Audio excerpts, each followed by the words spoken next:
Oh, thank you, Jim. It's great to be here. Happy Giving Tuesday, everyone. And by the way, I just want to add California balsamics. Their stuff's awesome. And Amazing. the sweet heat is actually my favorite too. And one of my favorite things to do is I'll get a slice of sourdough and I'll toast it up. And I put a drizzle. This is one of the secrets of avocado toast. Put a drizzle of the balsamic on top and then mash the avocado. And to me, that's like perfection. They have a fig one too that's really exceptional. So we thank them for their participation. They supported us last year, so it's great that they're back again. Let's get into your story now. I'm assuming most people know who you are, but I don't want to make any assumptions. So start us off with a backstory as to how you got into plant-based nutrition and why it's so important to you. Well, Jim, I don't know how this happened. I mean, this is serendipity. Life came at me, and the story is I wasn't raised to eat this way. I wasn't raised with any consciousness towards or bias towards plant-based eating. If anything, I was quite the opposite. My favorite food as a kid was a hot dog, and ate a very poor diet as I went through my residency and my medical education, and it caught up to me. And I was in my early 30s. I was having a lot of health problems. I was 50 pounds overweight, and I knew that things needed to change in my life, but I didn't really know how to fix my own problems, even though I was a fully trained, board certified doctor. And really, my life changed when I met my wife, which is, again, serendipity. But this person comes into my life, and we're quite simply on a date, and she's eating differently than anyone I'd ever seen before. She was eating only plants. And it was enough to open my mind to the possibility that maybe the hot dogs, maybe the food that I was raised on and that actually I loved was actually the problem. Maybe that was holding me back. And so I ended up changing my diet, and it completely transformed my life. And as a medical doctor, when you discover something so intensely powerful from a health perspective, you really want to bring that to your patients. And so I started to bring this into my gastroenterology practice. This was like roughly 2013, 2014. And I was witnessing them and my patients in their own unique way, having health transformations of their own. And it sort of led me to a place where I really felt a calling, like I need to share this story. People deserve to hear this. This can't just be something that's happening, sort of on an anonymous basis behind the walls of my clinic. And that's what ultimately led me to first sharing it on social media and ultimately writing my first book, Fiber Fueled. And now here we are. Now you have a master's in clinical investigation as well. So does that give you additional focus and additional lens through which you can really understand nutrition science? And how has that influenced your practice? Well, I think that one of the things for me is that, I think context is very important. That's one of the things that I've learned through the years. And, my personal context, part of it is that I attack problems from a clinical perspective. I see sort of a problem or something that needs to be fixed, and I try to identify ways that we can go about fixing those problems. But at the same time, my background is with the Masters of Clinical Investigation and as a researcher. And so I was trained to be an academic and to be someone who was, applying for grants and things of that variety. So I feel like it sort of gives me a unique perspective because I can see things through the eyes of what my patients experience in the clinic, but I can also sort of go deeper and really understand where the research is coming from. But, I would also add, Jim, that I think that just as important as those two things, my education, I feel that that experience that I had on an individual basis that really opened my eyes to the power of plant-based nutrition, that's just as important, I think, because in those moments, I was unwell. I was suffering. I was the one who needed a fix. And it allowed me to really relate to and understand my patients because when you're in that place where you just want to feel better,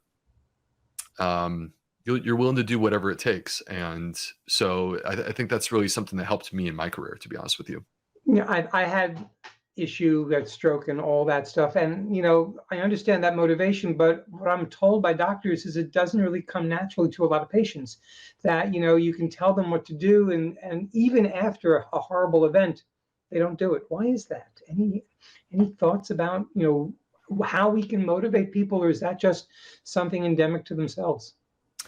Well, I think that we have to think about these types of issues from a human perspective and understand, first of all, that people come in many different varieties. And so when we think about how are we going to approach these people and get through to them, we have to understand there are many different ways in which they may respond. There's many different voices to which they may respond. I, for one, embrace and accept the fact that there are people who see it a little bit differently than I do, and I don't think that they're wrong. And sort of the way that I sort of see that is that they're resonating with certain people. I resonate with certain people, and ultimately, what I'd want is I just want people to kind of come on board and start eating more plants.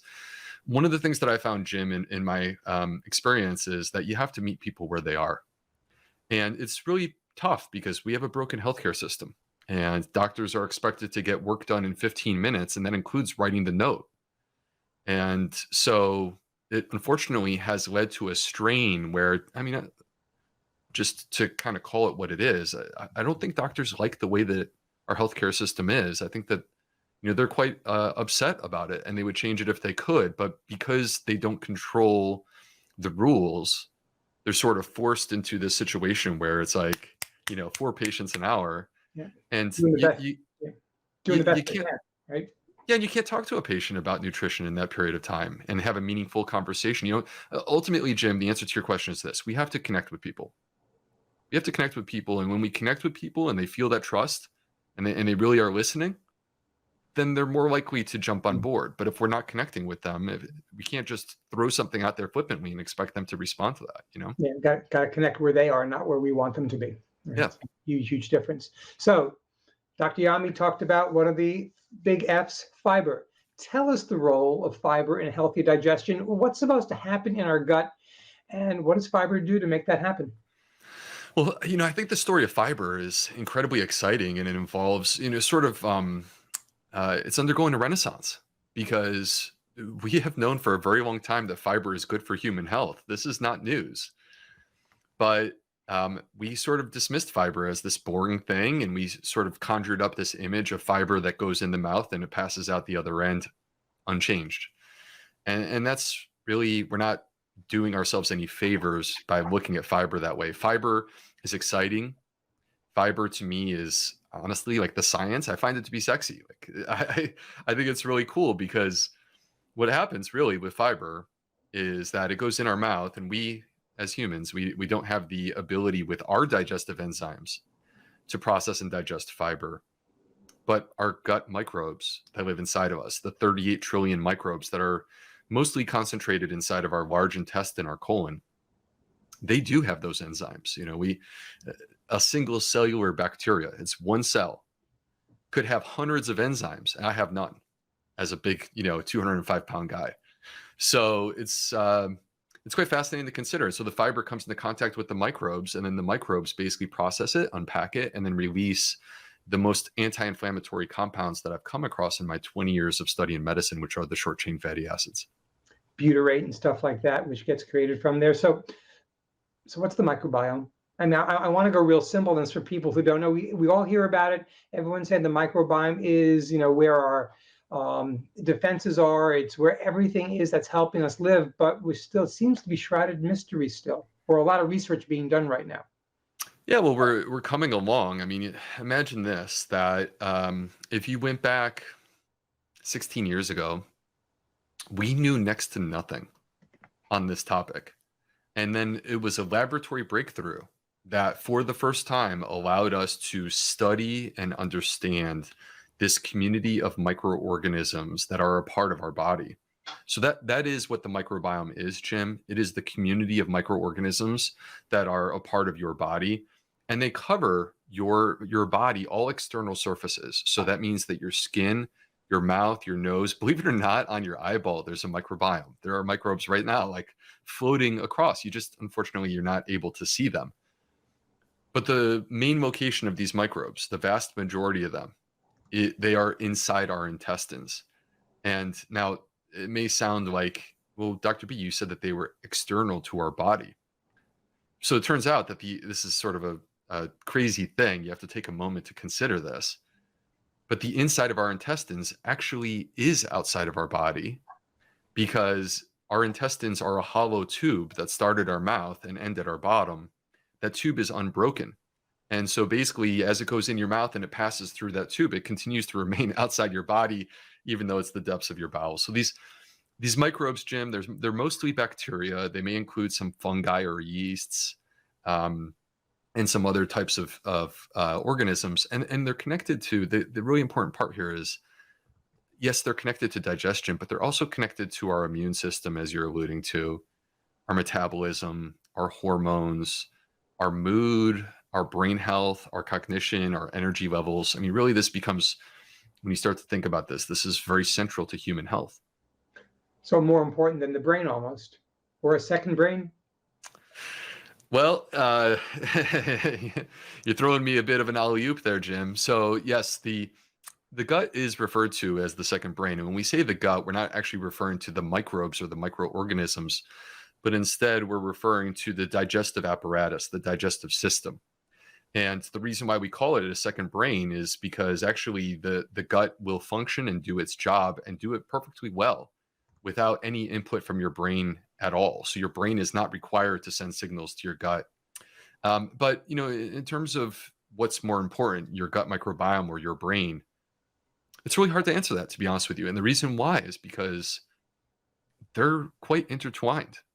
And what we see is that the gut affects your brain and your brain function. The brain affects your gut and your gut function. And so to disentangle them and act and sort of say what is superior, I think they're both important. Sort of like Dr. Campbell talking about whole, that everything should be considered as a whole body instead of all these little components of it.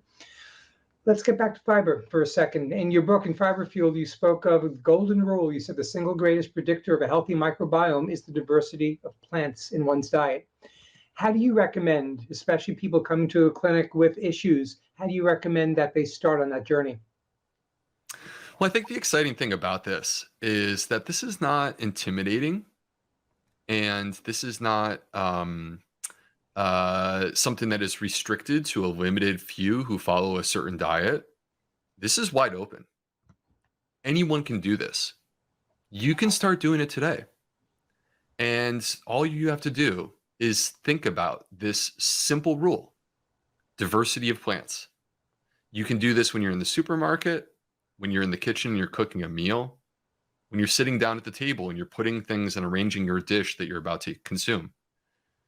If you think about it in these moments, then what you're going to do is you're going to add more plants, more varieties of plants to your plate.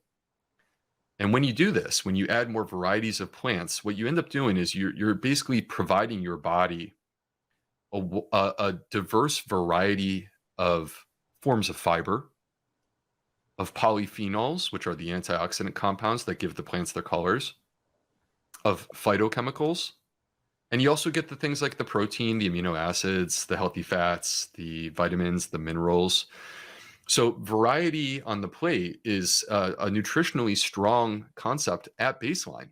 But going beyond just this sort of concept or idea, or making it sound like, hey, Dr. B had this sort of gimmick or something, this is actually scientifically validated in the American Gut Project, which is the largest study to date, allowing us to connect the health of our microbiome to our diet and lifestyle factors. What they discovered is that the people who had the healthiest guts were the people who were eating the widest varieties of plants. So I say, no matter who you are, no matter how you eat, I invite you today to make this a central part of how you approach the plate, how you approach your diet, which is to just eat more varieties of plants. Okay, we get to the second F word, F acronym, in this case, FODMAP. And some people with digestive issues have been told this may be the issue. They might be FODMAP sensitive. So demystify for us. What does the acronym mean, and what does it really mean to the individual person who's having these sensitivities? Yeah, well, if I haven't been nerdy enough already, we're about to get even nerdier. So FODMAPs is an acronym. It stands for, don't worry, you don't have to memorize this, anyone. I'll explain it in a moment, but it stands for fermentable oligosaccharides, disaccharides, monosaccharides, and polyols. And basically what we're talking about is different forms of carbohydrate or sugar-based foods And it includes things like one example is lactose from dairy products, or fructose that you'll find in a lot of fruits, or galacto-oligosaccharides, which you find in legumes, or fructans, which you'll find in wheat, barley, and rye, as well as garlic and onions. So this sort of category of foods, the issue with them is that for many of them, we rely on our gut microbes to help us to process and digest these specific components of the food. So for a person who has a damaged gut, such as the person who has irritable bowel syndrome, they may struggle with these particular types of foods. Again, I'm talking about dairy products and legumes and wheat, barley, and rye, which are the gluten-containing foods. And by the way, as a quick aside, I just want to comment that I'm not actually advocating for the consumption of dairy products at any point here, but it's within the scope of this conversation, so I do include it.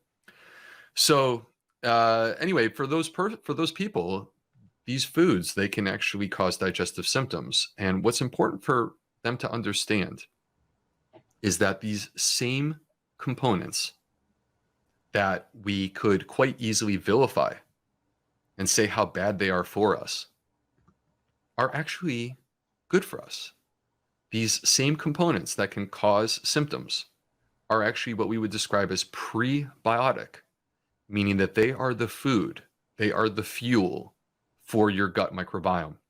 And when you eliminate these foods, which has been the conventional recommendation through the last 15 years or so, maybe 20, when you eliminate these foods, you actually are withdrawing from food that is good for your gut microbiome, and you are in a way starving them.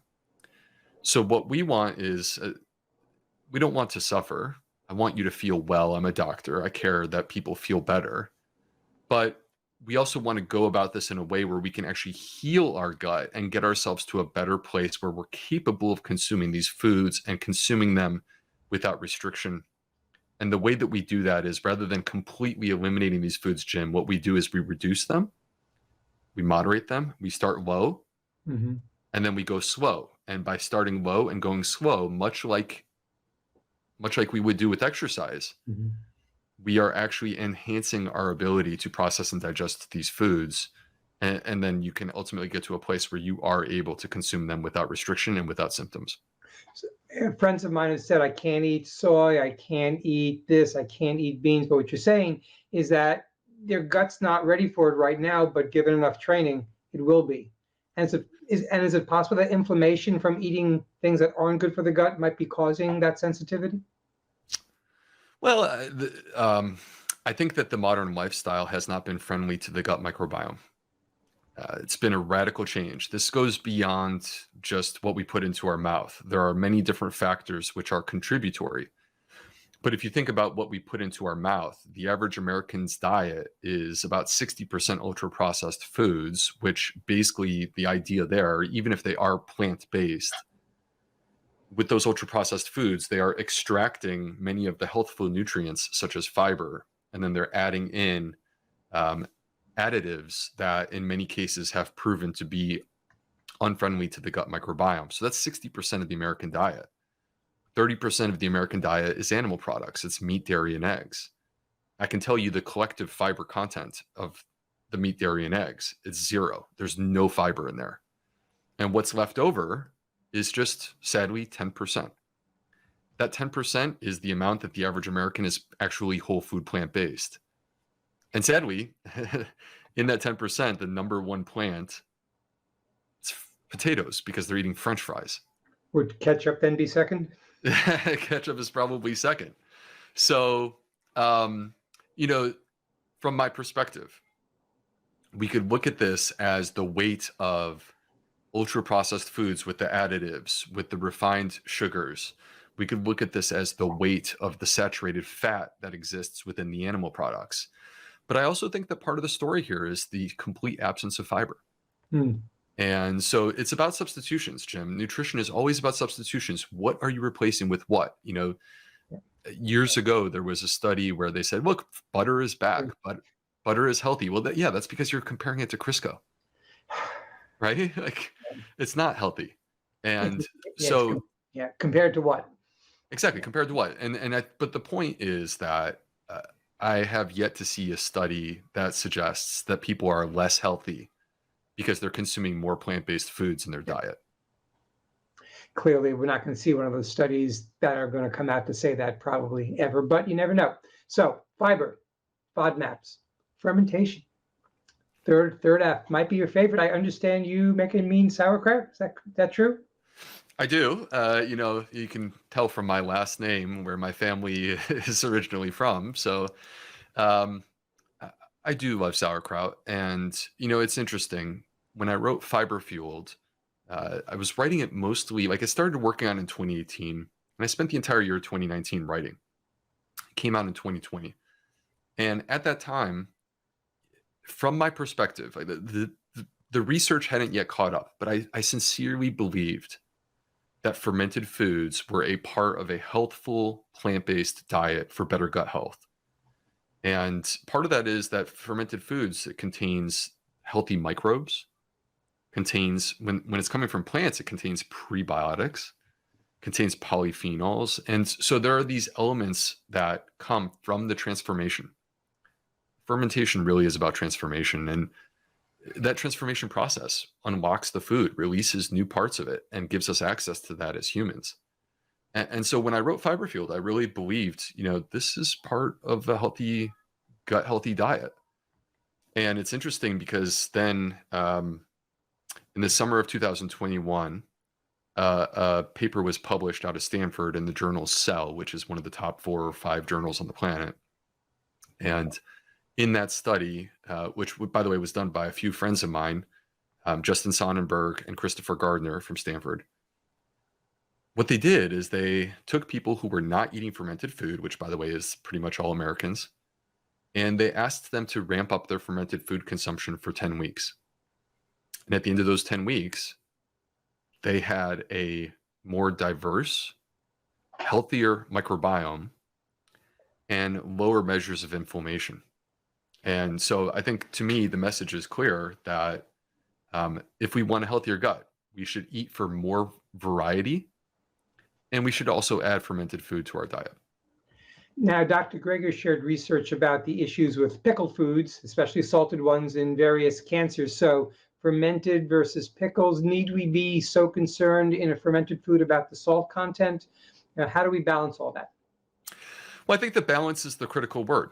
So if you take a person who's eating the standard American diet and you increase their salt consumption, their salt consumption is already high at baseline. And that to me is not a move that we want to be making.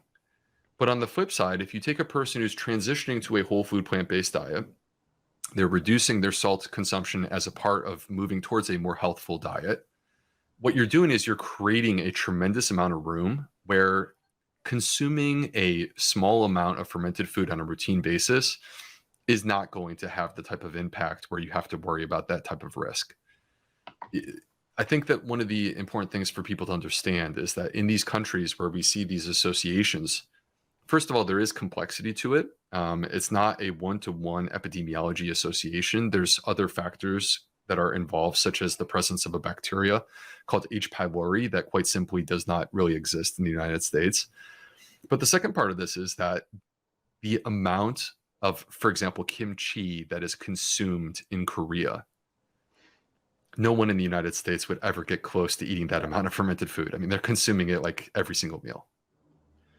Got a question that just came in. I think it's interesting. And my dad actually had Parkinson's. So is there any data about Parkinson's, the gut microbiome, and a plant-based diet? Anything that's out there?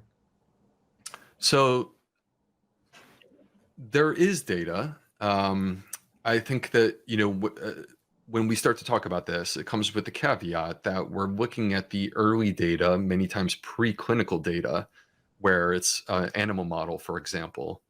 And I'll be the first to say, because I would say this if a carnivore is trying to make a claim based upon an animal model, that we have to get human data to really support these findings.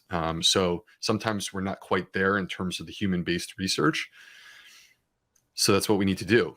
When it comes to Parkinson's disease, the suggestion from the animal model data is that because fiber comes into contact with the gut microbes, and those gut microbes release short-chain fatty acids, those short-chain fatty acids actually travel up to the brain, and there is the suggestion that you can reduce the risk of developing Parkinson's disease as the result of short-chain fatty acids. So we do believe that there's a potential connection there. Wow. We're going to have Dean and Aisha Sherzai on later. I think I want to ask them that question as well and see, if they're doing some research on that. We're running short of time. I wanted to make sure that we talked about your new e-course on food sensitivities. Is it running now? Is it about to start? So what I did, Jim, is I ran a series of courses. It was 3 courses in a row that were about food intolerances. The first one was about diagnosing them. The second one was about FODMAPs, and the third one was about histamines.